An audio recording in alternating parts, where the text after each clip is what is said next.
Heat waves are part of a larger phenomenon. We called it global warming for a reason, and then changed it to climate change, or made it climate change, because climate change encompasses the larger events which are happening as a result of rising temperatures.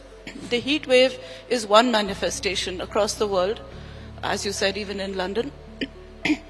But climate change includes the sudden kind of rain that we had, which was unseasonal, and all the other events which have been leading up to it. So heat waves are not something to be taken lightly. Everything that we do results in climate change. The trouble with climate change is that ordinary people believe that this is an issue for governments, and that they are only the people who are suffering and kind of, in a way, the recipients of the problems, and they are helpless.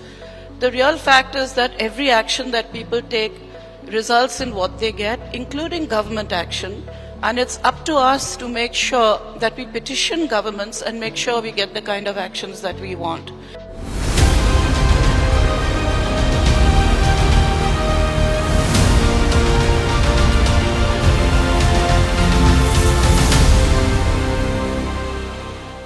Heat is as much of a community problem. Air pollution is as much of a worker problem, and there are numbers to support that, wherein we are looking at 40% of the workforce being exposed to air pollution, and nearly 90% of our community populations in both rural and urban areas being exposed to unhealthy levels of air pollution. How do you actually define or differentiate between rural and urban areas? It's the same air that everyone is breathing. Exactly. There is no difference, but yet much of the attention to air quality actions has been devoted to attainment in the largest of metropolitan cities.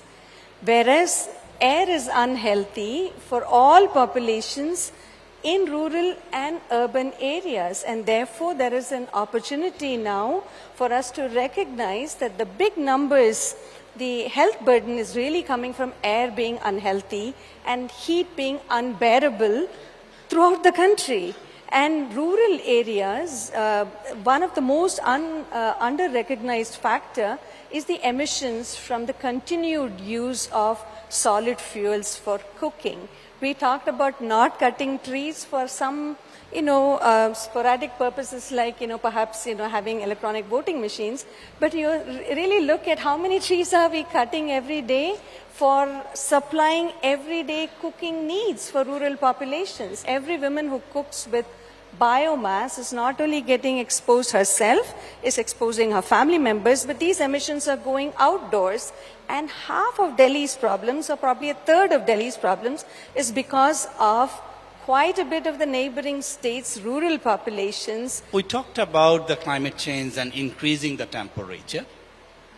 But one thing that we also need to basically keep in the equation is shifting the monsoon and shifting the summer. It is not only that the temperature is increasing, but also season is also changing. And if we look into this, the changes of the temperature with the changes of the summer, that increases the demand of the electricity or the other power. If we look into this, the heat wave is basically increasing the demand for cooling. And if we look into the increase of the demand for cooling, in the last 4 or 5 years, the increase for the electricity for the cooling demand has increases. And it is around the 4% if we look into the peak load. If we look into the peak load in that context, is the 4% has increased. If we look into the consumption point of view, it is about 21% has increased in terms of the electricity consumption. So we need to look into not only the problem, where the demand also coming, and we talked about the clean, the sources of the electricity. We have heard about the renewable. So we need to look into the solution in a holistic manner.